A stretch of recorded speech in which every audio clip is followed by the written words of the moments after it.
This is episode 272 of Zen and the Art of Real Estate Investing with my guest, Lindsay Davis. Lindsay is the CEO of Spartan Invest. They provide single-family investment properties at reasonable market prices, aka we're talking turnkey. Lindsay, welcome to the show. Thank you so much for having me. I appreciate it. Excited to be here. Yeah, I'm excited to talk to you. And turnkey's been something that I didn't think about when I was younger because I was, my dad was a local investor. But the older I get, the more interesting these more passive investments become to me. But you didn't start in turnkey. Am I right that your first investment was a collab with your parents just to help you get into the college that you wanted to get into? Am I right about that? That's true. Well, I Yeah. was actually in the college. So originally I'm from Georgia and moved and Tuition started going to reduction? tuition reduction. Yes, Smart. moved to Yeah. the University of Alabama, and that was the only way to gain residency. So if that says anything about real estate, it was cheaper to purchase a property in the state of Alabama and establish residency than it was to pay additional years of out-of-state tuition. So again, I was a terrible landlord. Very, full transparency. It was awful being a tenant and also a landlord Yeah. in your college years. I was not responsible at all. However, it definitely, it showed the benefits of it. The people that I was renting out the rooms to throughout college was helping me. Now, it was Yeah. helping me not, you know, establish a retirement fund and diversify more my portfolio. It was helping to fund other ventures in college. However, it still proved the same benefit. Yeah, but I mean, again, like you're saying, it goes to show the benefits of real estate, and especially now with college costs rising, this just makes more sense. So we've had a lot of people, a few, maybe over these 272 episodes, maybe 5 or 6 who've done this strategy in college. Some did it after. But did you have any idea what you were doing? It just sounds like a great Oh, idea. But I mean, you're in college and you're like, this just sounds great. My parents and I are going to get a house, just get my friends to move in. It's not as easy as everyone thinks.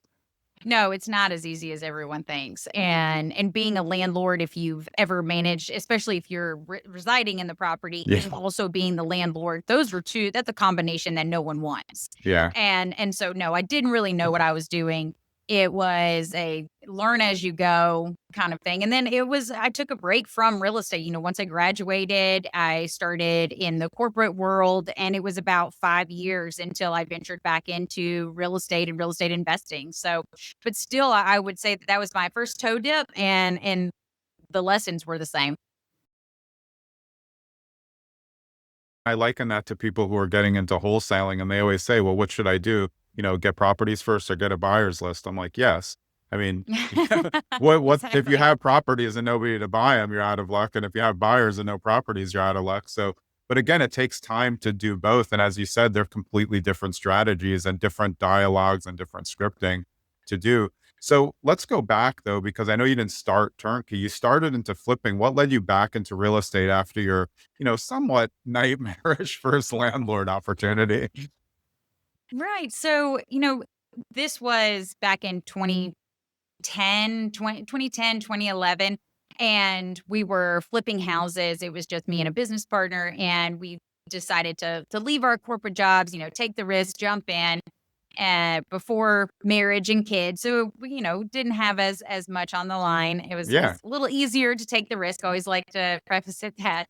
But still deciding to do that, and we were doing your HGTVs, staging properties in your A plus areas in the Birmingham market. But even still, things didn't move that quickly in Yeah. those years. It didn't matter how great the granite countertops were or anything like that. The properties just took a little bit longer to sell. And so, kind of in a panic, we went out and purchased about 30 rental properties. They were in very poor condition. They were super cheap because we purchased On a them from portfolio foreclosures.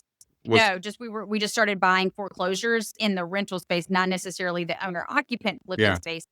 And so we were accumulating some rental properties, started managing them. We didn't do an extensive renovation to them, not anything compared to what we do now. Yeah. Yeah. But then that's kind of when it came together of like the rental revenue from our portfolio was paying our bills. It was paying our Right. payroll.